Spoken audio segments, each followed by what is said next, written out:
मैं कल ही आती हूँ। जब माँ जी शहर पहुंची तो बेटे बहू ने बहुत अच्छे से स्वागत किया। लीजिए माँ जी चाय। अरे गर्मा गर्म पकोड़े ले आओ माँ के लिए।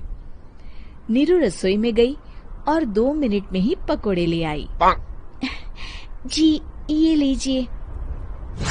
बहू जादू से बनाए हैं क्या? अभी तो रसोई में गई थी। यमी। माँ जी शीला रसोई में पकोड़े तल रही है, मैं बस लेकर आई। हे भगवान, मेरा धर्म भ्रष्ट कर दिया तूने। अब तो गंगा जल से शुद्धिकरण करना होगा। दूसरे दिन, माँ जी मैंने नाश्ता बना दिया है, ऑफिस जा रही हूँ। पर अभी तो घर का सारा काम पड़ा है। शीला आती ही होगी, झाड़ू पोछा बर्तन कपड़े वो सब कर लेगी। हमारे जमाने में घर का सारा काम हम ही करते थे।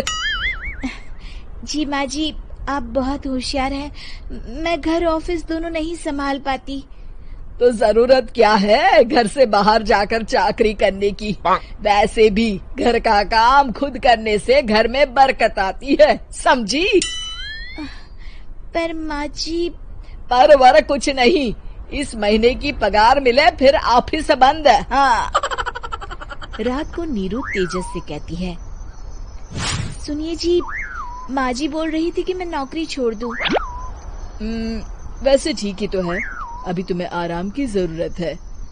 फिर भी आराम कहाँ, शीला को छुड़ाने के लिए बोल रही थी। तो अब 24 घंटे में इतना काम तो कर ही सकती हो। पर जॉब पसंद है मुझे, घर पर मन नहीं लगेगा। अगले दिन जब दोनों ऑफिस के लिए निकल रहे थे मेरी तो कोई कीमत ही नहीं है इस घर में। माँ जी आजकल महंगाई बहुत है, रहन सहन भी बदल गया है, दोनों नौकरी करते हैं तभी ठीक रहता है। अच्छा, तू कहना क्या चाहती है? मेरा बेटा तुझे बिठा के खिला नहीं सकता?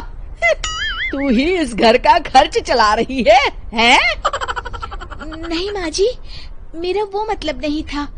मतलब खूब समझती हूँ, ये बाल धूप में सफेद नहीं किए मैंने। हाँ।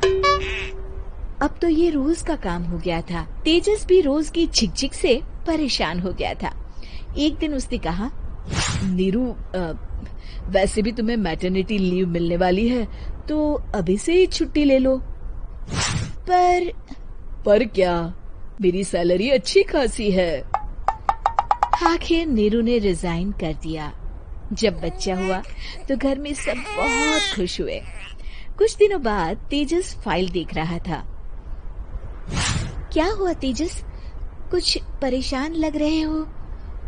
हाँ, वो हमारी जितनी सेविंग्स थी वो तो हॉस्पिटल में और छठी के फंक्शन में खत्म हो गई है नीरू।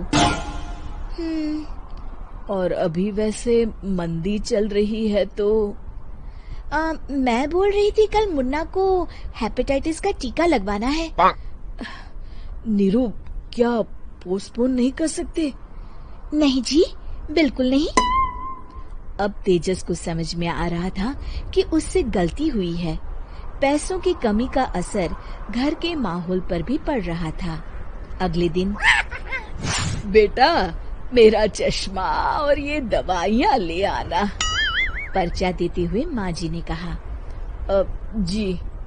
तेजस मुन्ना के लिए दूध का डिब्बा और डायपर भी ले आना, और ये किराने के सामान की लिस्ट है, इसे भी लाना है।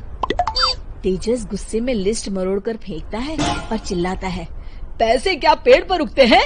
ये ले आना वो ले आना। अरे पर ये जरूरत का सामान ही है। वो गुस्से में बिना कुछ कहे ऑफिस चला गया। अरे लंच तो ले जाइए। नीरू दौड़कर डिब्बा पकड़ाती है।